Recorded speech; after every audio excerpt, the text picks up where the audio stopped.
already heard about it, talked about it.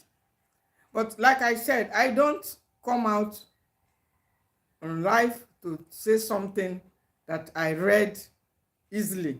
Most times I like to use it and confirm whether what they are saying or what I heard or read is true. And so I found out that we need to give it a try.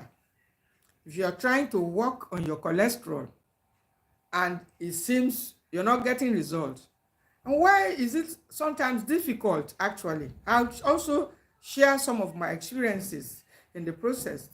Why sometimes it's difficult is because, like I said earlier, the body is really, really complex. So when you are trying to deal with one thing, you need to also be watching out. Have your eyes on the other, because a deficiency on the other will also, on one other that is neglected, will also affect you. So it's a thing that you need to be, a little to the right, a little to the left, in order so that the body will not be lacking in one aspect. For instance, if you say you're managing cholesterol, no, you're not going to take any other, you're going to go low or stop animal protein, all the eggs and the stuff, of course, you will soon start, your eyes will be diminishing faster.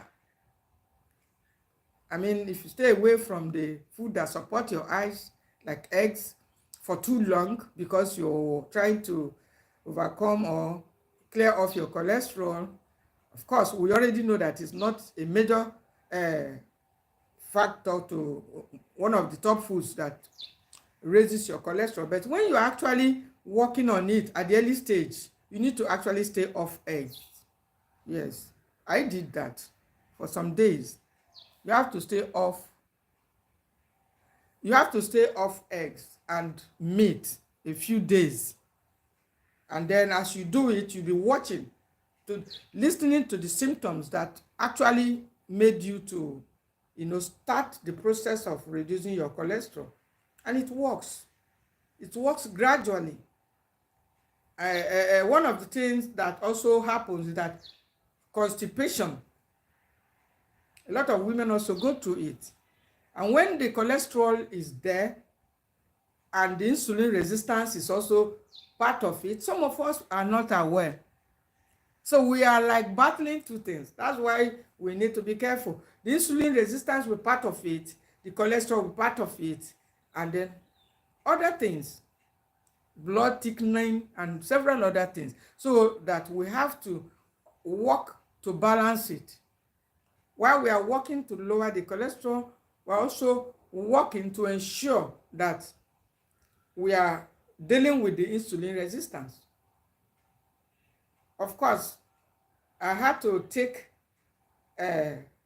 fenugreek seed oil, and anytime I take it, how it works without reading anything makes me know that it has effect on cholesterol, because it's not only cholesterol, on the insulin resistance. So the way it cleans your intestine, it helps to clean up the intestine. There's no how the cholesterol will be very high in such an environment where the colon is cleansed, properly cleaned, when you are trying to empty your bowel.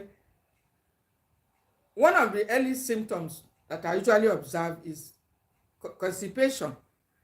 Yes, when you start experiencing constipation, I mean chronic, that is also a warning sign sometimes to me that insulin resistance is building up.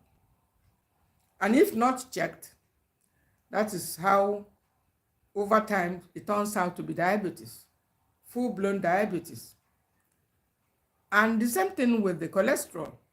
It continues to also build up.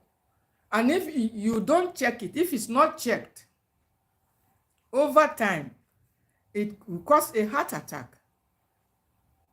Over time, it could cause any accident, stroke. Suddenly, it could just happen. And so, we don't have to wait for those accidents to happen that happen to older people and to older adults.